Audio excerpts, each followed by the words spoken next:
Welcome to Beyond the Call, where history, leadership, and heroism come alive. Today's episode explores the remarkable story of Private Joe Gandara, a paratrooper of the 507th Parachute Infantry Regiment, 82nd Airborne Division, whose actions on June 9, 1944, in the French village of Amfreville, embody courage in its purest form. Under intense enemy fire that pinned his unit for hours, Gandara rose and advanced alone across open ground, destroying 3 German machine gun positions before being fatally wounded. His decision to act saved lives and changed the course of that fight. For more military history and in-depth profiles of extraordinary service members, visit trackpads.com. Private Joe Gandara's name stands as a testament to courage forged in the crucible of the Second World War. Born in Santa Monica, California to Mexican immigrant parents, he would find himself half a world away, thrust into one of the most dangerous missions of the war. On June 9, 1944, in the small French village of Amfreville, Gandara's actions would etch his story into the annals of valor. Trapped under withering German fire for hours, he chose to rise, advance, and fight when others could not. An act that would cost him his life, but save his comrades. The story of that day is not just about a single soldier's bravery, but about the unyielding spirit that drives men to defy the odds. Gandara's decision to leave cover and assault entrenched enemy positions alone, armed only with his machine gun, is the embodiment of duty above self. It is a story of determination under fire, sacrifice without hesitation, and a lasting legacy that speaks to the highest ideals of the United States Army. By June of 1944, the Allied invasion of Nazi-occupied France was underway, marking a pivotal shift in the Second World War. Just 3 days earlier, on June 6, D-Day, Allied forces had stormed the beaches of Normandy, establishing a foothold in Europe at staggering cost. The operation required a coordinated effort of naval, air, and ground forces, with airborne troops playing a critical role in seizing key positions behind enemy lines. These positions would deny the Germans the ability to reinforce their coastal defenses and disrupt the momentum of the invasion. The 507th Parachute Infantry Regiment, to which Private Joe Gandara belonged, had been dropped into the chaotic battlefields of Normandy as part of the 82nd Airborne Division. Their mission was dangerous and complex: secure vital terrain, disrupt enemy communications, and hold ground against determined counterattack. The regiment's paratroopers were scattered across the countryside, often landing far from their intended drop zones and forced to regroup under fire in unfamiliar terrain. Amfreville, the small French village where Gandara's last stand would occur, lay within a contested corridor of the Cotentin Peninsula. This area was a critical link between German defensive lines and the strategic port of Cherbourg, which the Allies sought to capture. The village's hedgerows, stone buildings, and narrow lanes provided natural defensive positions for entrenched German forces, who had fortified the area with machine guns, mortars, and small arms. The days following the initial invasion were marked by close-quarters fighting and fluid front lines. Weather conditions were variable, with bursts of summer sun giving way to damp air and low clouds that hampered air support. Units on both sides often relied on small unit tactics and individual initiative, as communication lines were strained and coordination was difficult. For Gandara's detachment, the mission in Amfreville became one of survival and perseverance. Pinned down by enemy fire, they faced a German force that was well-positioned and determined to hold its ground. The outcome of such encounters often hinged not only on firepower, but on the willingness of individual soldiers to take decisive, life-risking action, a role Gandara would fulfill with absolute resolve. Personal background: Joe Gandara was born on April 25, 1924 in Santa Monica, California, the son of Mexican immigrants who had come to the United States seeking opportunity and a better life. Raised in a working-class neighborhood, Gandara grew up surrounded by the values of hard work, loyalty, and community pride. His formative years were shaped by the close bonds of a large extended family and the challenges of the Great Depression, which instilled resilience and a strong sense of responsibility. As a young man, Gandara was known for his athletic ability, competitive nature, and determination. Friends and family described him as someone who approached life with quiet confidence, willing to step into leadership roles without seeking attention. When the United States entered World War II after the attack on Pearl Harbor in December 1941, Gandara, like many of his generation, felt the call to serve. He enlisted in the United States Army in February 1943, joining a force that was rapidly expanding to meet the demands of a global conflict. Following basic training, he underwent the rigorous and physically demanding program required to become a paratrooper. This training tested not only physical endurance but also mental toughness, as parachute infantry soldiers were expected to operate independently, often behind enemy lines. Gandara excelled in this environment, earning his place among the elite of the Army's airborne units.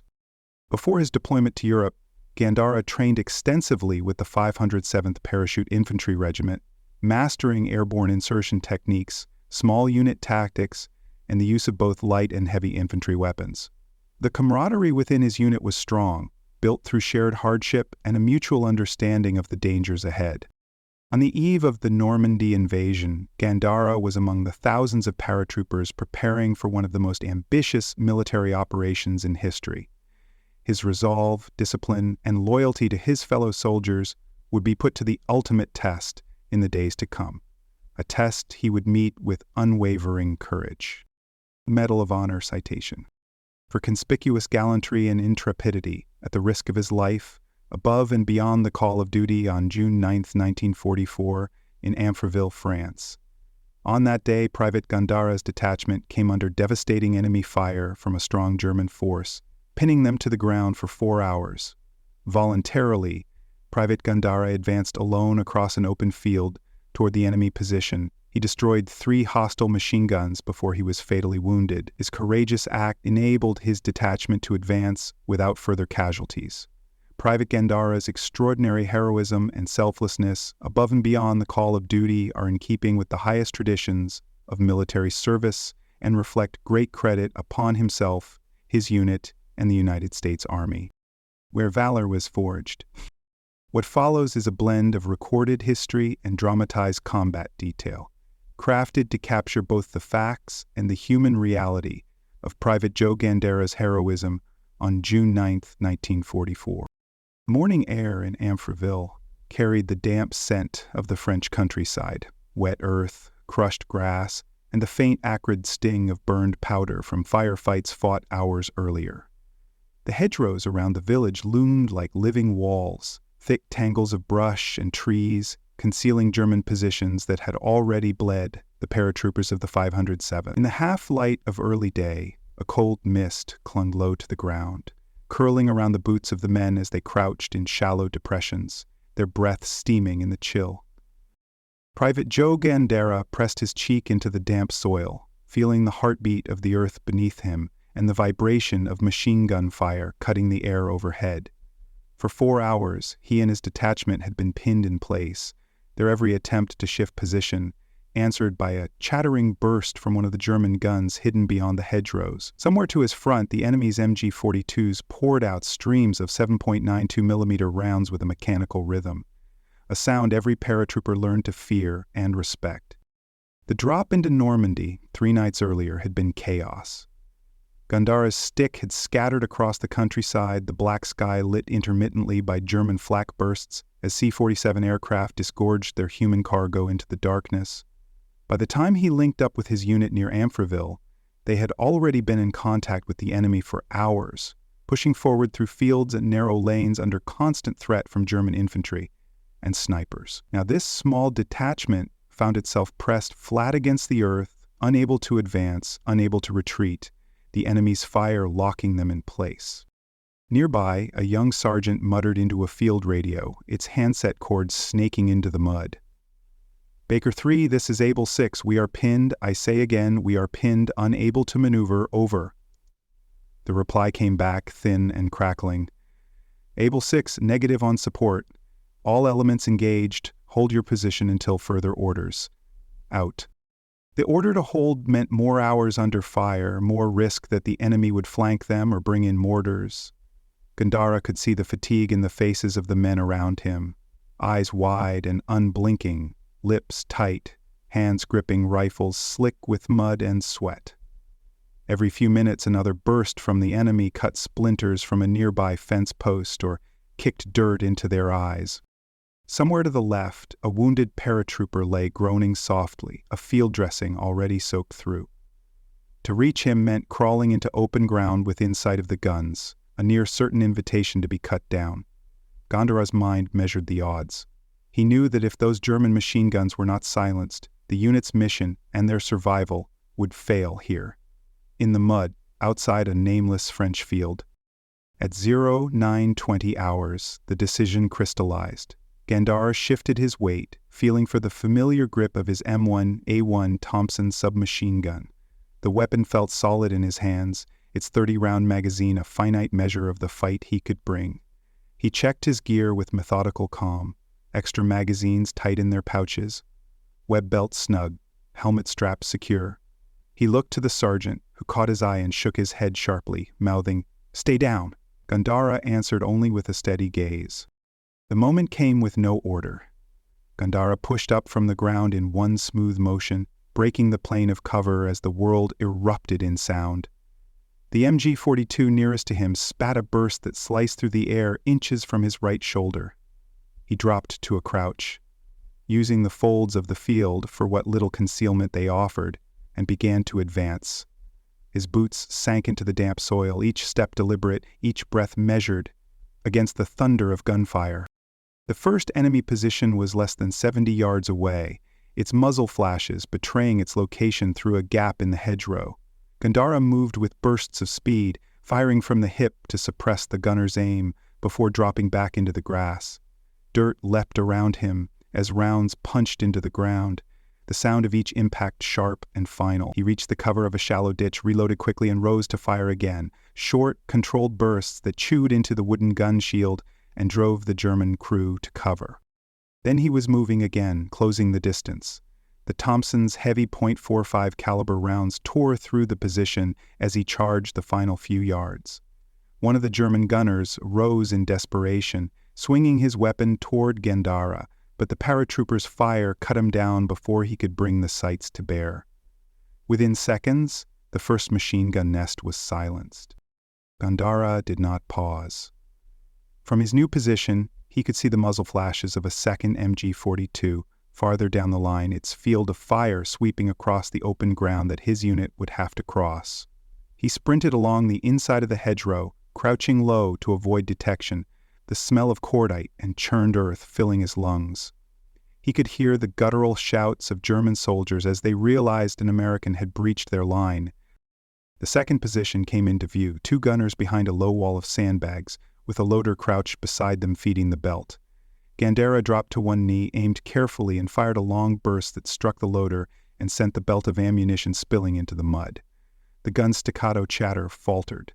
Gandara seized the moment, advancing with aggressive speed, firing again to drive the remaining crew into cover. In seconds, he vaulted over the sandbags, weapon ready, and ended the fight at point-blank range. Now 2 of the 3 guns were silent, but the third, the one with the clearest shot at his detachment, still hammered away, its field of fire cutting off any hope of movement. Gandara reloaded once more, sweat streaking down his face beneath the steel pot of his helmet. The air was alive with shouts, gunfire, and the distant thump of mortars. He crossed another stretch of open ground, moving in short, explosive bursts, his body low, his eyes locked on the source of the gunfire. Every muscle in his body burned from exertion, but he pressed forward, driven by the knowledge that his comrades' survival depended on his actions. The third gun was dug into a sunken lane, its barrel sweeping back and forth with deadly precision. Gandara knew that an approach from the front would be suicide. He circled wide, using the tangled French hedgerows for cover, the ground sucking at his boots. At 30 yards, he dropped into a prone firing position, sighted on the gunner, and squeezed the trigger. The first burst struck true, the MG-42 falling silent as its crew scrambled for cover. Gandara rose and closed the last few yards, finishing the fight with swift, unhesitating action. In that final push, enemy rifle fire from a nearby position struck him. Still, he advanced, firing until the immediate threat was gone. When he fell, it was within sight of the ground his detachment would now cross without further loss. Behind him, the paratroopers of the 507th rose from cover, advancing through the gap he had torn in the German defenses. They reached his position within minutes, finding him still, his weapon empty, the enemy guns destroyed. The field was theirs, won at the cost of his life. Reflections and lessons learned. Private Joe Gandara's actions in Amfreville reveal the essence of battlefield leadership, not dependent on rank or title, but on the willingness to act decisively in the face of overwhelming danger. In that open field, under relentless fire from 3 machine guns, Gandara demonstrated that true leadership is often measured in moments when one soldier makes the choice to risk everything for others. His decision to advance alone broke the enemy's hold and saved lives. From a tactical perspective, Gandara's assault illustrates the critical value of initiative in small unit combat. A pinned force is highly vulnerable to flanking maneuvers, artillery targeting, and eventual encirclement. By eliminating the enemy's machine guns himself, he shattered the stalemate, allowing his detachment to maneuver and complete their mission. Such actions carry extreme personal risk, yet they can alter the entire outcome of a battle. On a moral level, Gandara's sacrifice reminds us that courage is not the absence of fear, but the mastery of it in service to others. He could have remained in cover, waiting for reinforcements or orders, yet he chose immediate action, knowing the cost could be his life. His final decision reflects a profound sense of loyalty to his comrades and duty to his mission. For modern military professionals, Gandara's last stand is a case study in individual initiative, unit cohesion, and courage under fire. For civilians, his example is a reminder that sacrifice, resolve, and decisive action have meaning beyond the battlefield, guiding us in moments when the right choice is also the hardest one to make. Closing. Private Joe Gandara's name belongs among the most honored in the history of the United States Army. His courage under fire in Normandy was not an accident of circumstance, but the deliberate choice of a man who valued the lives of his comrades above his own. In a war of immense scale, fought across continents, his stand in a small French village shows that the actions of one determined individual can change the course of a fight. As the decades pass and the living memory of World War II fades, Gandara's sacrifice remains an enduring point of light. His heroism is more than a page in a military record. It is a call to remember the human cost of freedom and to honor those who paid it. May his name be spoken with the respect it has earned, and may his example inspire future generations to act with the same resolve when faced with their own defining moments.